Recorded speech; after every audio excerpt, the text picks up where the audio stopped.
तो चैप्टर के स्टार्ट में हम यू को देखते हैं। जब उठने के बाद उसे अपने साथ चीफ नज़र नहीं आते तो वो फ़ौरन ही उन्हें ढूंढने लगा था। जब उसने बेड के नीचे चेक किया तो उसे वहाँ पर चीफ वोंग स्नेक फॉर्म में बैठे नजर आ जाते हैं। पर वो तो चौंकते हुए उनसे पूछने लग गया था कि चीफ क्या आप दोबारा से आज नीचे ही सोए थे। इस पर चीफ तो फ़ौरन ही स्लाइड करते हुए बेड के ऊपर आ गए थे और यू की लेग पर टैप करते हुए हम अपना सर हिला देते हैं। उन्हें ऐसे करता देख कर वो तो काफ़ी ज़्यादा ब्लश करने लग गया था और उनसे बोलता है, कल मैंने आपसे कहा था ना कि मुझे आपको कुछ बताना है, मुझे कहीं जाना है, लेकिन मैं चाहता हूँ कि आप मेरे साथ आए। इससे पहले मैं उस जगह पर कभी नहीं गया, लेकिन मुझे ऐसा फील हो रहा है कि जैसे मैं वहाँ पर जा चुका हूँ। मुझे पक्का लग रहा है कि उस जगह का कहीं ना कहीं आपसे ताल्लुक ज़रूर होगा। शायद वहाँ जाकर आपकी मेमोरी वापस आने में हमें कोई हेल्प मिल जाए। लेकिन स्नेक फॉर्म में तो सभी आपको नोटिस कर लेंगे, इसीलिए मुझे बहुत बड़ा गैरेज ले जाना पड़ेगा। तो इसीलिए मैं चाहता हूँ कि आप अपने ह्यूमन फॉर्म में मेरे साथ आएँ। ऑफ कोर्स मैं ये नहीं सोच रहा कि आप इस चीज़ को कंट्रोल कर सकते हो कि आपको कब ट्रांसफ़र होना है और कब नहीं। लेकिन क्या पता, वो ये बोल ही रहा था कि इतने में फ़ौरन से ही चीफ तो अपने ह्यूमन फॉर्म में कन्वर्ट हो जाते हैं और बोलते हैं कि मैं ऐसा कर सकता हूँ। जिन्हें देख कर यूँ तो काफ़ी ज़्यादा एक्साइटेड हो गया था। पूछने लगता है, क्या आपको याद था कि अपनी फॉर्म कैसे चेंज करनी है। वाह, ये कितना ज़्यादा औसम है। फिर जी वो तो हमें अपना सर हिला देते हैं, लेकिन असल में तो ये चीज़ पूरी तरह से उनके कंट्रोल में नहीं थी, तो बस कभी कभी ही ऐसा कर पाते हैं।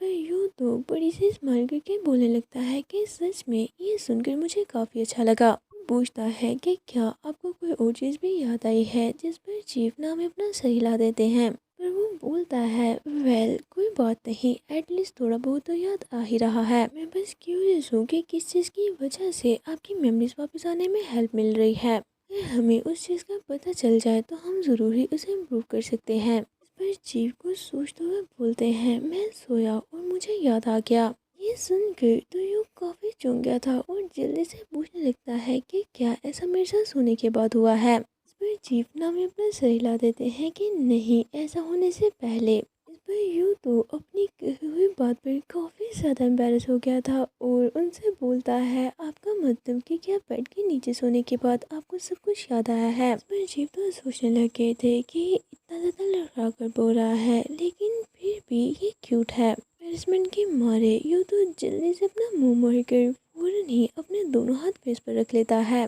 सब बिल्कुल भी नहीं हो सकता कि हमारे सांस होने से इन्हें कुछ फील होता हो। मैं सच में एक इडियट हूँ, मैं तो कुछ ज़्यादा ही सोच रहा हूँ और जल्दी से उठकर वहाँ से जाने लगा था, बोलकर कि सबसे पहले हमें आपको ड्रेस पहनाना होगा। अगर किसी ने आपको पहचान लिया तो ये चीज़ बिल्कुल भी अच्छी नहीं होगी। तो चलो सबसे पहले आपको ड्रेस पहनाते हैं। फिर हम चीफ वोंग को क्लोज में देखते हैं, जहाँ पर यू ने तो उन्हें पूरी तरह से कवर कर दिया था। सच में ये लुक उन्हें काफ़ी सूट किया था और वो काफ़ी ज़्यादा हैंडसम लग रहे थे। इतने में यू बड़ी सी स्माइल करते हुए उनसे बोलता है, मुझे माफ़ कर दे, मैं जानता हूँ कि ये थोड़ा अनकंफर्टेबल है, लेकिन प्लीज़ कुछ भी करके आज आप इस चीज़ को बर्दाश्त कर ले। ये बोलते हुए भी उसकी नज़रें जी वोंग से हटी नहीं रही थी। वो तो कब से काफ़ी गौर से बस उन्हें देखे ही जा रहा था कि उसने फर्स्ट टाइम जी वोंग को सूट के अलावा किसी और ड्रेस में देखा है और ये ड्रेस तो उन्हें सूट भी कर रही थी। जब चीफ ये नोटिस करते हैं तो वो भी उसकी तरफ देखने लगे थे। इन्हें ऐसे अपनी तरफ देखता देख के यू तो जल्दी से अपने सेंसेस में आते हुए बोलता है, ओ हाँ हाँ चलो चलते हैं। जाते हुए भी यू तो बस चीफ की तरफ देखकर ही सोच रहा था कि जब से ये मेरे घर पर आए हैं तब से लेकर अब तक फर्स्ट टाइम है जब हम एक साथ बाहर जा रहे हों। नहीं पता कि हम कहाँ जा रहे हैं, ऐसा भी हो सकता है कि हम किसी स्ट्रेंजर के घर पहुँच जाएं। लेकिन जब तक मैं खुद इसे चेक नहीं कर लेता तब तक ये चीज़ मुझे परेशान करती रहेगी। असल में मुझे पता है कि एग्जैक्टली वो जगह कहाँ पर है और ये भी कि मुझे उस बिल्डिंग में कैसे एंटर करना है और कैसे वहाँ से बाहर निकलना है। सच में ये चीज़ काफ़ी वेird है। फिर थोड़ी ही देर में हम उन दोनों को वहाँ पर देखते हैं, जो जगह ऑफिस के बिल्कुल पास और सबसे एक्सपेंसिव में से एक थी। और डोर ओपन करने के लिए की भी एक फिंगरप्रिंट स्कैनर था, बिल्कुल वैसा ही जैसा उसने अपने ड्रीम में देखा। इस सारे कोइंसिडेंसेस को एक साथ देखकर जायान तो बेचारा बस काफ़ी ज़्यादा हैरान खड़ा रह जाता है। फिर बोलता है कि शायद यहाँ पर कोई रहता होगा, सबसे पहले हमें बेल रिंग करनी चाहिए। काफ़ी देर तक बेल रिंग करने के बाद जब उसे कोई आंसर नहीं मिलता तो उसे लगने लग गया था कि शायद अंदर कोई भी नहीं है। बोलता है चलो ठीक है फिर अब हम इसे ट्राई करेंगे। ये बोलते हुए उसने चीफ का हाथ पकड़ लिया था, यानी कि अब वो चीफ के फिंगरप्रिंट यूज करके डोर ओपन करने का ट्राई करने वाला है। लेकिन ऐसा करते ही डोर तो ओपन हो गया था और वो दोनों अपार्टमेंट के अंदर चले जाते हैं। चीज को देखकर यू तो पूरी तरह से कंफर्म हो गया था कि सच में ये वही जगह है जहाँ पर चीफ रहा करते थे। देखने में तो ये हाउस पूरी तरह से न्यू लग रहा है। क्या ये बस थोड़ी देर तक ही यहाँ रहे होंगे, या बस सोने के लिए ही यहाँ पर आते होंगे। और चीफ से पूछने लग गया था कि क्या यहाँ वापस आने के बाद आपको अपनी कोई मेमोरीज याद आई हैं, जिस पर चीफ बूम तो नाम में अपना सर हिला देते हैं। तो ये सजेस्ट करता है तो क्यों ना हम कोई ऐसी चीज़ फाइंड करने का ट्राई करें जो कि आप डेली यूज़ करते हो। तो मैं इधर ढूंढता हूँ तो आप भी कुछ चीज़ ढूंढने का ट्राई करें। चीफ बूम तो स्टेज की तरफ देखकर कुछ सोचने लगे थे, फिर बिना कुछ सोचे समझे स्टेज पर चढ़ जाते हैं। दूसरी तरफ यू को काफी ढूंढने के बाद भी कुछ भी खास नहीं मिलता, जिस पर वो चीफ की तरफ देखने लगता है। वो ऊपर ज्यादा देखकर वो पूछता है कि आखिर वहाँ पर क्या है, और साथ ही उन्हें फॉलो करते हुए ऊपर आ गया था। वहाँ ऊपर एक बेडरूम था। चीफ तो बेड के पास जाकर खड़े हो गए थे, जैसे कि वो ये सेंस कर पा रहे हो कि यहाँ पर उनकी कोई चीज है। जिसे देख कर यू तो सोचने लग गया था कि क्या सच में मुझे इनकी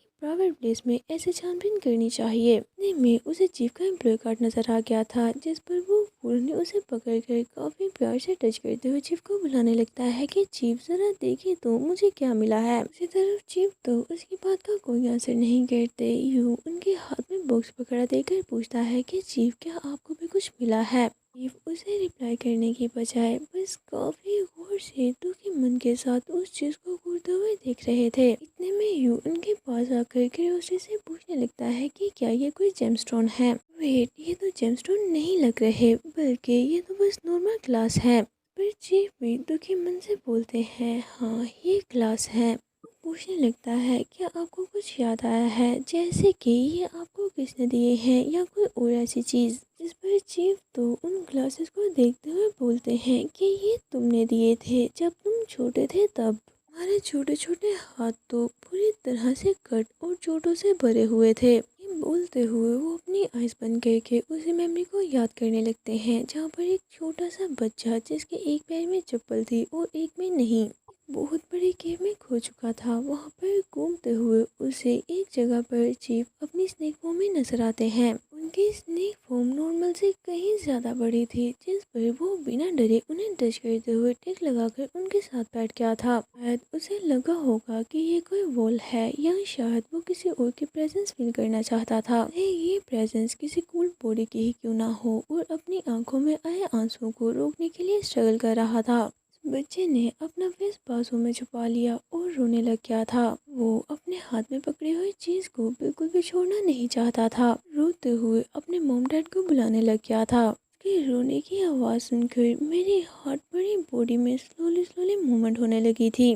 जैसे ही वो पीछे मुड़ा वहाँ पर मैं था। देखते हैं कि वो बच्चा तो इतने बड़े स्नेक को अपने सामने देखकर डरते मारे स्लोली स्लोली पीछे होने लगा था। इसे देख कर चीफ तो अपने टेल से उसे पकड़ लेते हैं कि उसे चोट ना लगे, और साथ ही अपनी ह्यूमन फॉर्म में आ गए थे और उसके फेस को पकड़ कर दुखी मन से पूछते हैं कि तुम कितने साल के हो। इस पर वो बताता है कि मैं 5 साल का हूँ। चीफ उससे उसके पेरेंट्स के बारे में पूछते हैं, पर वो रोते हुए बताता है कि मैंने उन्हें खो दिया। चीफ पूछते हैं लेकिन तुमने उन्हें कैसे खोया, जिस पर वो बच्चा तो बुरी तरह से रोते हुए कुछ देर सोचता है, फिर उनके सामने अपनी मुट्ठी खोल देता है जहाँ पर वही ग्लास थे। मेरी मॉम ने बोला कि उन्हें ये चाहिए, इसीलिए मैं उनके लिए ज्यादा सारे स्टोन्स ढूंढना चाहता था।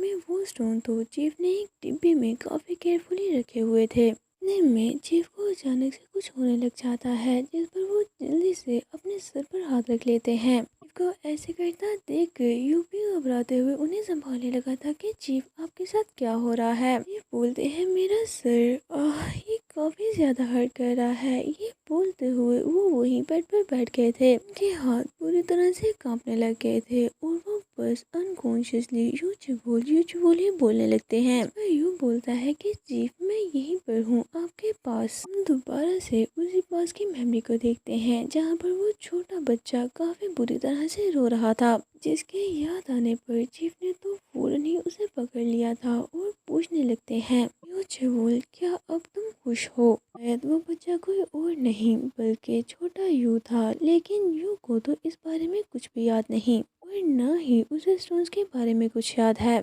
चीफ का इतना अजीब क्वेश्चन सुनकर तो यू थोड़ा चौंक गया था और पूछने लगता है कि चीफ, क्या आप ये पूछना चाह रहे हैं मैं खुश हूँ या नहीं? वेल, अब मैं खुश हूँ। इतने में चीफ लड़खड़ाती वॉइस में बोलने लगते हैं कि मैं बिल्कुल भी तुम्हारे साथ नहीं रह सकता। ये बोलते ही वो तो अनकॉन्शियस होकर बेड पर गिर चुके थे। पर चिल्लाते हुए उन्हें बुलाने लगता है कि चीफ, आपको क्या हो गया? पर गिरते ही वो फौरन से अपनी स्नेक फॉर्म में बदल भी गए थे और क्लोथ से बाहर आ जाते हैं। ये देख कर यू साय करते हुए बोलता है कि चीफ, क्या आप ठीक हैं? साथ ही चीफ बोलते हुए उनके सर पर पैट करने लगा था, लेकिन चीफ तो जल्दी से अपना फेस उसे मोड़ लेते हैं जैसे कि वो उसे इग्नोर करना चाह रहे हों। कि ऐसे बिहेवियर को देख के यू थोड़ा सैड हो गया था कि ये तो बिल्कुल एक नॉर्मल स्नेक की तरह है, पूरी तरह से इमोशनलेस। ही वो रात तक वहीं पर बैठा रहा कि चीफ दोबारा से अपने ह्यूमन फॉर्म में चेंज हो और वो वहाँ से वापस जा सके। लेकिन जब काफ़ी देर तक वेट करने के बावजूद भी चीफ अपने ह्यूमन फॉर्म में नहीं आते देख गए तो वो काफ़ी ज़्यादा घबरा गया था और उसे समझ ही नहीं लग रही थी कि अब वो क्या करे। और बोलता है, चीफ, मैं तो बचपन में अपने पेरेंट्स के साथ कभी भी नदी पर नहीं गया, यहाँ तक कि मुझे तो ये भी नहीं पता था कि ये ग्लास से बने हैं, यानी कि ग्लास राउंड होकर ऐसी शेप ले लेता है। ऐसा कोई भी नहीं था जो मुझे ये टीच करता, क्योंकि मैं तो बचपन से ही ऑर्फनेज में रहता आया हूँ। दुखी होकर अपने आर्म्स में फेस छुपा कर बैठ जाता है, तो ये आपको किसने दिए और आप मेरे साथ क्यों नहीं रह सकते? प्लीज़ आप मुझे इन क्वेश्चंस के आंसर कर सकते हो, मुझे जानना है। इसके बाद सीन शिफ्ट होता है और हम चीफ जू और जियोंग को देखते हैं। वही ब्लू जो कि यू को अच्छा नहीं समझता। वो दोनों दोबारा से टेरेस पर बैठकर स्मोक कर रहे थे। जियोंग दोबारा से यू के बारे में बुरा भला बोल रहा था कि एनीवे मिस्टर यू, क्या आपको पता है कि वो पर्सन कैसा है? पर इस बार चीफ वोंग तो बड़ी सी स्माइल करते हुए उसे बोलते हैं, लगता है कि तुम मेरे आसपास कुछ ज़्यादा ही कंफर्टेबल फील करने लगे हो। जियो वोंग, मैं अभी भी तुम्हारा बॉस हूँ, ना कि तुम्हारा कोई फ्रेंड। देखकर तो ये पक्का लगता है कि तुम मेरी पीठ के पीछे भी मेरे बारे में ऐसे ही घटिया बातें करते होगे। वैसे भी मिस्टर यू तुम्हारे सुपीरियर हैं, ना कि तुम्हारे जूनियर। चीफ की ये बात सुनकर जियोंग तो काफी ज्यादा पैनिक करते हुए जल्दी से बोलने लगता है, नहीं नहीं, मैंने कभी भी आपकी पीठ के पीछे कोई बुरी बात नहीं की। इस पर चीफ वोंग तो अभी भी स्माइल करते हुए ही उसे बोलते हैं कि मुझे यहाँ पर काम है, तो क्यों ना अब तुम वापस चले जाओ और जाकर इस चीज पर गौर करो कि तुम्हें क्या बोलना चाहिए और क्या नहीं। पर वो तो जल्दी से यस बोलकर वहाँ से भाग गया था। उसके जाने के बाद चीफ यू अपनी पॉकेट से कुछ निकाल कर काफी गौर से देखने लग गए थे। देखते हैं उनके हाथ में तो वही चीफ वोंग का एम्प्लॉय कार्ड था कि यू को उनके अपार्टमेंट से मिला था। याद करते हैं कि ये उनके पास कैसे आया। मॉर्निंग में यू ऑफिस के पार्किंग एरिया में अपनी कार में बैठा काफी गौर से उस कार्ड को देख रहा था, जिसे देखते हुए उसके मन में तो यही चल रहा था कि क्या होगा अगर चीफ दोबारा कभी भी अपनी ह्यूमन फॉर्म में ना आए। ही वो हमारी लास्ट कन्वर्सेशन तो नहीं थी और मैं दोबारा कभी भी उन्हें देख नहीं पाऊंगा। ये सोचकर ही मैं तो काफी ज्यादा डरा हूँ। मुझे उनकी याद आ रही है, नहीं मुझे उनकी बहुत ज़्यादा याद आ रही है। फिर साय करता है कि अब मुझे काम पर चले जाना चाहिए। जैसे ही वो कार से निकला तो उसकी टक्कर चीफ यू से हो जाती है, जो कि वहाँ पर खड़े हुए थे। यू ने अभी तक उनको नहीं देखा था। जैसे ही वो माफ़ी मांगते हुए उनकी तरफ देखता है तो उन्हें देखकर वो थोड़ा चौंक गया था। चीफ यू ये तो आप हैं। लेकिन उनकी नज़र तो नीचे गिरी किसी चीज़ पर थी जिसे देखकर वो काफ़ी ज़्यादा सीरियसली होते हुए उसे उठाने लगते हैं कि मिस्टर यू आपने कुछ गिरा दिया, जिस पर वो तो कुछ समझ नहीं पाता। लेकिन जैसे ही उसने चीफ यू के हाथ में वही कार्ड देखा तो वो मन ही मन काफ़ी ज़्यादा घबरा गया था। चीफ यू कार्ड को उठाकर पढ़ने लगे थे कि यहाँ पर तो चीफ वोंग लिखा है, तो हमारे डिपार्टमेंट का ही कार्ड है, कहीं ये पिछले चीफ तो नहीं। वैसे ये कार्ड तुम्हारे पास क्या कह रहा है? तो यूँ तो घबराते हुए एक झूठी स्टोरी बना देता है कि वो क्योंकि एक बार मैंने चीफ वोंग को राइट दी थी, तभी उन्होंने इसे मेरी कार में गिरा दिया होगा, मुझे ये पता नहीं था। अभी अभी मुझे रियलाइज हुआ तो मैं ये कार्ड कंपनी को वापस देने जाने वाला था। पर चीफ यू स्माइल करते हुए बोलते हैं, हाँ तुम ठीक कह रहे हो, इसमें तो कोई स्ट्रैप भी नहीं है, इसीलिए ये इजीली ही खो गया होगा। एक्चुअली आज मैं एचआर डिपार्टमेंट जाने का प्लान कर रहा हूँ, तो मैं वहाँ पर ये भी तुम्हारे लिए रिटर्न कर दूंगा। इस पर यू तो जल्दी से बोलने लगता है कि क्या नहीं, आपको ऐसा करने की कोई जरूरत नहीं। चीफ यू बोलते हैं, मैं जानता हूँ कि आज तुम बिजी हो, तो परेशान मत हो, तुम ये काम मुझ पर छोड़ सकते हो। वह यू को भी बोलना पड़ जाता है कि ठीक है, थैंक यू मेरा काम करने के लिए। लेकिन असल में तो उसका कार रिटर्न करने का कोई प्लान नहीं था और अब चीफ यू की वजह से उसे ऐसा करना पड़ रहा है। इसके बाद हम यू को ऑफिस में देखते हैं जहाँ पर वो कंसंट्रेट नहीं कर पा रहा था और सोचता है कि मुझे घर चले जाना चाहिए। में चीफ यू उसके पास आकर बोलते हैं, मिस्टर यू तुम अभी तक यहीं पर हो? वह यूँ बोलता है, मुझे अपना थोड़ा काम ख़त्म करना था तो इसीलिए, वैसे मुझे लगा कि आप घर चले गए हैं। फिर चीफ जो स्माइल करते हुए बताते हैं कि अचानक से कोई काम आ गया था जिसकी वजह से उन्होंने दोबारा से मुझे वापस बुला लिया। ऐसे क्या तुम्हारा काफ़ी काम बचा है, क्या तुम्हें मेरी हेल्प चाहिए? वह यूँ ने मना कर देता है कि नहीं, मैं बस अभी जाने वाला हूँ। बोल कर वो दोबारा से मुड़ते हुए अपना काम करने लगा था। में चीफ जो उससे पूछते हैं कि आज सारा दिन तुम थोड़ा डिस्ट्रैक्ट लग रहे थे, क्या कुछ हुआ है? वह यूँ बोलता है, यस सर मैं ठीक हूँ। कहते हैं वो एम्प्लॉय कार्ड मैं उसे एचआर लेकर गया था और उन्होंने कहा कि वो उसे काट कर फेंक देंगे। ये बात सुनकर यू तो काफ़ी ज़्यादा सैड होते हुए अपना सर झुका लेता है, उसे बिल्कुल भी अच्छा नहीं लगा था। बोलते हैं, लेकिन मुझे ये चीज़ अच्छी नहीं लगी कि किसी ऐसे की पिक्चर कट की जाए जो कि अब हमारे बीच नहीं रहा और इसीलिए मैं वो कार्ड वापस ले आया। इस पर यू तो काफ़ी ज़्यादा चौंक गया था और फौरन ही चीफ की तरफ देखने लगता है। चीफ कार्ड निकालते हुए बोलते हैं, वो सच में काफ़ी ज़्यादा हैंडसम था, ये तो शर्म की बात है कि उसे इतना जल्दी जाना पड़ा। स्माइल करते हुए यू से पूछते हैं, क्या तुम्हें ये चाहिए? पर यू तो जल्दी से अपना मुंह मोड़ लेता है कि नहीं, ऑफ कोर्स मुझे ये नहीं चाहिए। चीफ बोलते हैं, क्या सच में मैं इसे वापस लेकर आया क्योंकि मैं वर्ried था कि कहीं तुम्हारा दिल ना टूट जाए। ऐसी बात नहीं है तो शायद मुझे ही इसे कट कर देना चाहिए। वह यू को तो ये बात बिल्कुल भी अच्छी नहीं लगी थी और चीफ यू से पूछता है, आपको ऐसा क्यों लगा कि इसकी वजह से मेरा दिल टूट जाएगा? फिर चीफ जो तो कार्ड को उसके बिल्कुल सामने टेबल पर रखते हुए बोलते हैं, वेल मैंने तुम्हें कार में देखा जहाँ पर तुमने इसे पकड़ रखा था और काफ़ी प्यार से इस पर अपनी फिंगर्स फहरा रहे थे, जैसे कि ऐसा करके तुम्हें अच्छा लग रहा हो, या शायद मुझे कोई गलतफहमी हुई है। मिस्टर यू ये एक स्नेक है ना? इसकी ये बात सुनकर यू तो काफ़ी ज़्यादा चौंकते हुए बोलता है, क्या आप ये क्या कह रहे हैं? ये देखकर चीफ यू तो स्माइल करके सोचने लगते हैं कि मुझे पता ही था, फिर भी इसकी बॉडी से इतनी स्ट्रॉन्ग स्मेल आ रही है, मुझे लगा कि इसे सीड्यूस करना मुश्किल होगा, लेकिन इसके लवर की सेंट अब स्लोली स्लोली कम हो जाएगी क्योंकि वो मर चुका है। पहले तो मैं श्योर नहीं था, लेकिन ये पिक्चर देखने के बाद मैं कंफर्म हो चुका हूँ कि वो कोई ह्यूमन नहीं है। ये बातें सुनकर तो यू बोलता है, मुझे नहीं पता कि आप किस बारे में बात कर रहे हो, और साथ ही ये सोच भी रहा था कि आखिर इन्हें ये कैसे पता चल गया। इस पर चीफ जो बोलते हैं, अब एक्ट करना बंद कर दो, ये तुम्हारे लिए भी काफ़ी मुश्किल रहा होगा ना? मैं ये चीज़ अच्छे से जानता हूँ क्योंकि मैं भी बिल्कुल उसी जैसा ही हूँ। यूँ तो जल्दी से चौंकते हुए पूछने लगता है, तो क्या आप भी एक स्नेक हो? मिस्टर यू बोलते हैं, हाँ तुमने ठीक कहा, मैं भी एक स्नेक हूँ।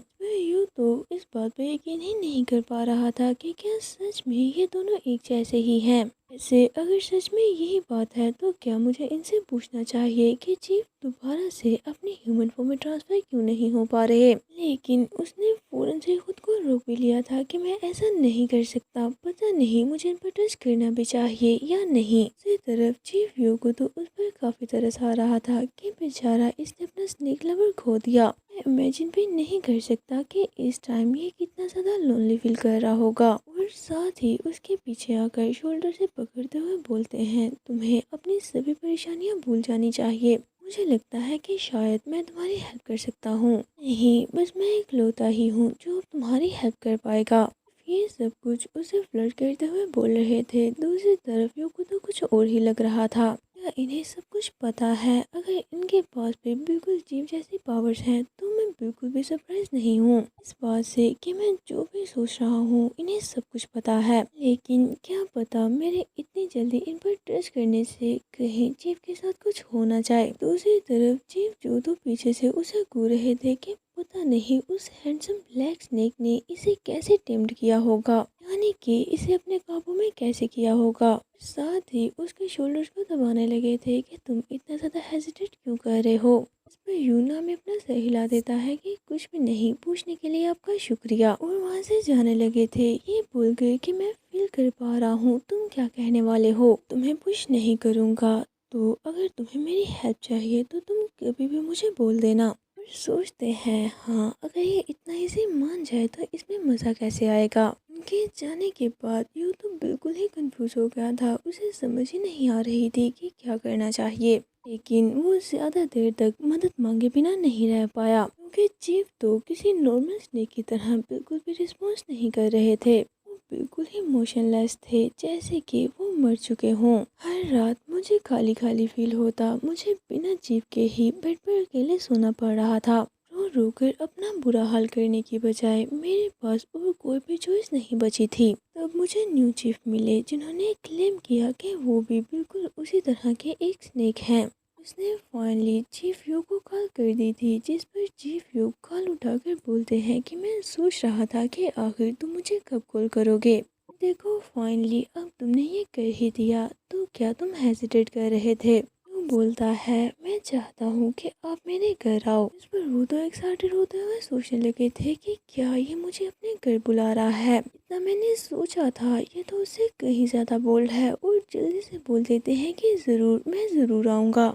यूँ बोलता है तो फिर क्या इसी वीकेंड को आप आ सकते हैं। फिर चीफ यू की आंखें तो चमकने लगी थी क्योंकि वो तो कुछ और ही सोच रहे थे कि क्या सच में हम सारा वीकेंड वो करने वाले हैं एक स्नेक लवर के साथ। ये मैन तो कुछ ज़्यादा ही ब्रेव है। सच में ये सुनकर तो लगता है मुझे काफ़ी ज़्यादा मज़ा आएगा। बोलते हैं मिस्टर यू तुम मुझ पर बिलीव कर सकते हो, मैं तुम्हें डिसअपॉइंट नहीं करूँगा। के बाद हम वीकेंड का सीन देखते हैं जहाँ पर यू चीफ यू के आने का वेट कर रहा था। दूसरी तरफ चीफ वुन तो अभी तक बेड के नीचे ही छुपे हुए थे इससे पहले कि वो उन्हें बाहर निकालता। और बेल रिंग होने लगी थी जिस पर वो जल्दी से डोर ओपन करने जाता है, ये सोचते हुए कि मैं सच में होप कर रहा हूँ कि वो मेरी कोई हेल्प करेंगे। ऐसे ही उसने डोर ओपन किया। चीफ यूंग तो जल्दी से उसके सामने फ्लावर बुके कर देते हैं। आज तो वो कुछ ज्यादा ही रेडी लग रहे थे। न्यू सूट पहना, अच्छे से बाल बनाए और साथ ही न्यू सेंट भी लगा रखी थी। वो यू को बुके थमाते हुए बोलते हैं लेट आने के लिए मुझे माफ कर दो, कहीं मैंने तुम्हें कुछ ज्यादा ही वेट तो नहीं करवा दिया। फिर यू थोड़ा कंफ्यूजिंगली बोलता है ओह नहीं, ऐसा नहीं है। फिर चीफ यू स्माइल करते हुए बोलते हैं मुझे पता था कि तुम जल्दी करना चाहते हो, लेकिन मैं ट्रैफिक में फंस चुका था, इसके लिए भी मुझे माफ़ कर दो। इस पर यू बोलता है मुझे बस अच्छा लगा क्योंकि आप मेरी हेल्प कर रहे हो। साथ ही मन में सोचने लगा था कि मैं पहले से जानता हूँ कि इनकी पर्सनैलिटी कुछ ज़्यादा ही ग्रेसफुल है, लेकिन आखिर ये क्या है। तो यू की तरफ देखते हुए स्माइल कर रहे थे, लेकिन अपनी फीलिंग्स को हर्ट करना उनके लिए मुश्किल हो रहा था। उससे इधर उधर की बातें करने लगते हैं जैसे कि तुम्हारा घर तो काफ़ी अच्छा है, ये तो ऑफिस से इतना दूर भी नहीं। यू बताता है एक्चुअली ये मेरे अंकल का घर है, मैं बस यहाँ पर रह रहा हूँ, वो ओवरसीज काम करते हैं। वो रूम के पास चला गया था और उनसे पूछता है कि सबसे पहले क्या आप रूम में आना चाहोगे।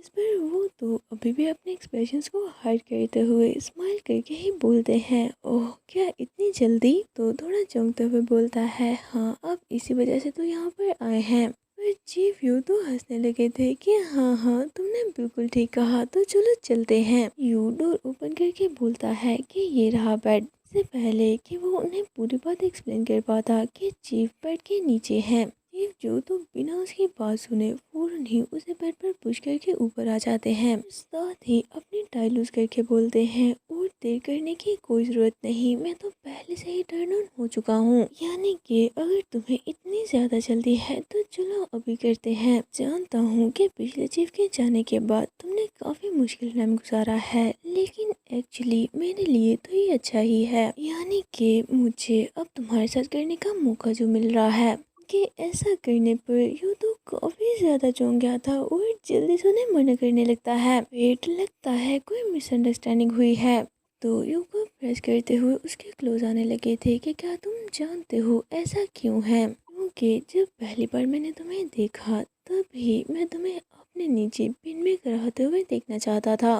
उसी तरफ हम चीफ वोन को बेड के नीचे देखते हैं, जो कि शायद हल्की हल्की मूवमेंट करने लग गए थे। गाइस क्या लगता है कि अब चीफ वोंग चीफ यू के साथ क्या करेंगे, जो कि तब से बिना यू की बात सुने बस कंटिन्यूसली उस पर लाइन मारे जा रहा है। ऐसे रियल क्वेश्चन तो ये होना चाहिए कि क्या वो कुछ करेंगे भी या बिल्कुल पहले की तरह वैसे ही स्टिल बैठे रहेंगे।